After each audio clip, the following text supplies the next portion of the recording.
बोलो हे बाके बिहारी हमारे आप बहुत प्रिय हैं। हम आपकी सेवा में अपने ये दोनों कर कमल समर्पित करते हैं। अरे इसमें तो कर कमल कहा जाता है, तो मैं तो कर कमल की बात कर रहा था, तुम तालाब वाले कमल की बात करते हो। तालाब वाले कमल की बात नहीं, आपके भी तो कमल जो यहाँ पर आए हैं भगवान के लिए ताली बजाते हो, तो आपके कर भी तो कमल बन गए हैं अब, क्योंकि हमारे कमल नयन भगवान की कथा जो सुन रहे हैं। इसलिए हमने कहा 151 कम से कम हो जाए। आज भगवान की सेवा में हम सबकी ताली बजा करके बोलो राधे राधे। संशय अभिहंग उड़ावन हाय। ताली क्यों बजवाते हैं पता है? जब आप राग कहते हो तो जितने तुम्हारे अंदर के पाप हैं सब पक्षी रूप में निकलते हैं। छोटा सा पक्षी ऐसे और निकल करके बगल वाले के ऊपर बैठ जाता है। समझ रहे हो? राधे बोलते हैं तो राधे जब बोलते हो आप, तो आपके मुंह के द्वारा अंदर का पाप निकल करके और पड़ोसन के ऊपर बैठ जाता है, अपने जो बगल में बैठा है उसके। तो उससे बचने के लिए क्या करना पड़ेगा? आपको बगल वाले से ज्यादा जोर से राधे बोलना पड़ेगा। अब कहीं बगल वाला जोर से बोल दिया तो तुम्हारे ऊपर बैठ जाएगा। तो एक बार राधे बोल के देखो, बगल वाले से ज्यादा बोलना, जोर से मत बोलना, लेकिन उससे थोड़ा ज्यादा बोलना। चलो बोलो डर माथे ये बगल वाले ने कमजोर धन होएगी के साथ धन और राधे हक्का बिरल तो नहीं निकला। एक बार और बोलो, अब ताली बजा दो। संशय विहंगम दावन हारी। जब हमने राधे कहा तो पाप निकल करके पड़ोसन बगल वाले के ऊपर बैठा। अब चिड़िया के रूप में बैठा तो चिड़िया को कैसे उड़ाते हैं? जितने हमारे अंदर के मन रहे होंगे, जो भी व्याधियां रहे होंगे, सब उड़ गए हैं। बोलो राधे राधे। कल भगवान कृष्ण का विवाह का अवसर है। कल भगवान कृष्ण का विवाह होना है। किस रंग के वस्त्र पहनने हैं? किस रंग के? पीले वस्त्र पहनने हैं। और हमारे प्रभु के विवाह में अब सोच लो, एक छोटा मोटा विवाह नहीं, भगवान का विवाह है। तो उसके लिए नान गर्व रखे दत्ती नान नौकरी पा जाए तो उत्तरदायी 2 लाख से होकर। तो ये तो हमारा ब्रह्मांड के महानायक भगवान कृष्ण का विवाह है। कल मामूली दाई से काम नहीं चलेगा। सबको अपने अपने ओर से समर्पित करना रहेगा। प्रेम भाव स्नेह हमारे कृष्ण के लिए, क्योंकि कल जो आनंद आने वाला है देख लेना कि आज मेरे श्याम की शादी है, आज मेरे श्याम की शादी है, आज मेरे श्याम की शादी है, आज मेरे श्याम की शादी है।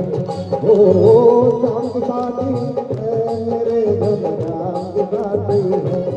ओ श्याम की शादी है, मेरे घर श्याम की शादी है। आज मेरे श्याम की शादी है, आज मेरे श्याम की शादी है, आज मेरे राम की बाती है, आज मेरे राम।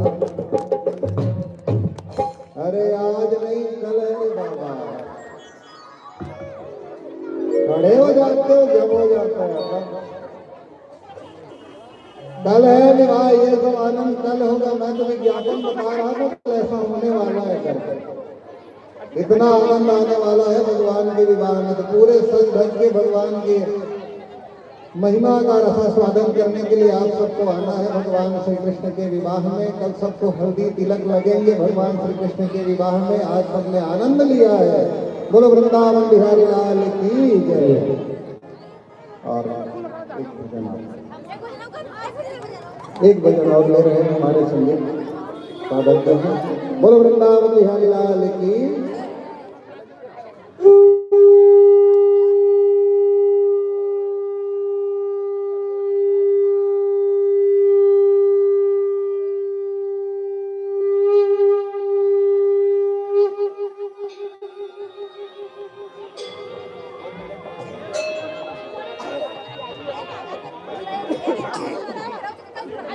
जिस प्रकार से आज आई हमारे तरफ के विद्यार्थी से भगवान श्री कृष्ण की जन्म की कथा सुनते हैं, तो इसी स्नेह से यह प्यारा संबंध है, क्योंकि वैसा पसंद प्यार वाली जब होती है बड़ी आज्ञा होती है। कैसे के कारागार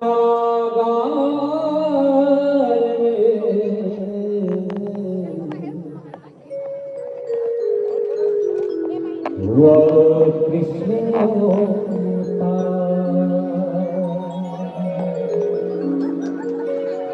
तात मात से माया के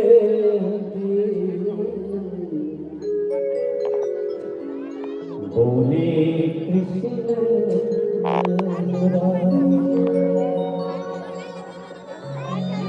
जिसका मुझे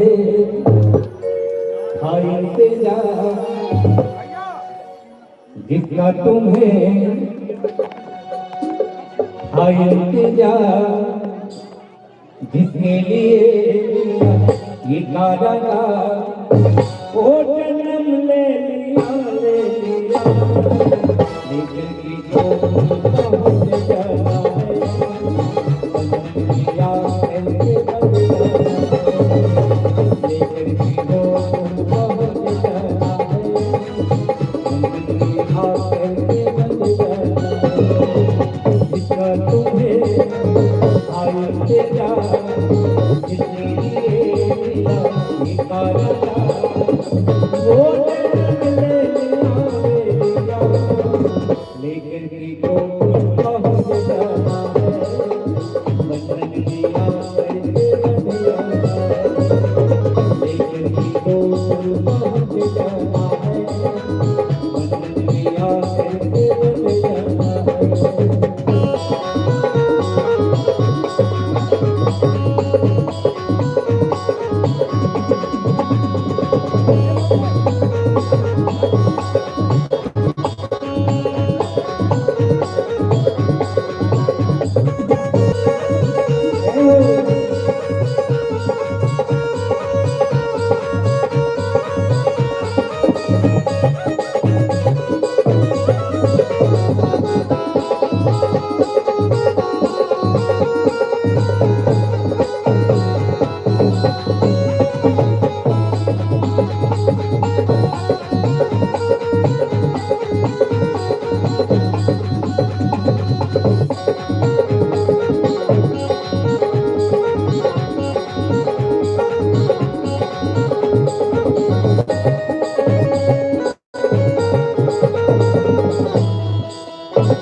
वो जन्म ले लिया रे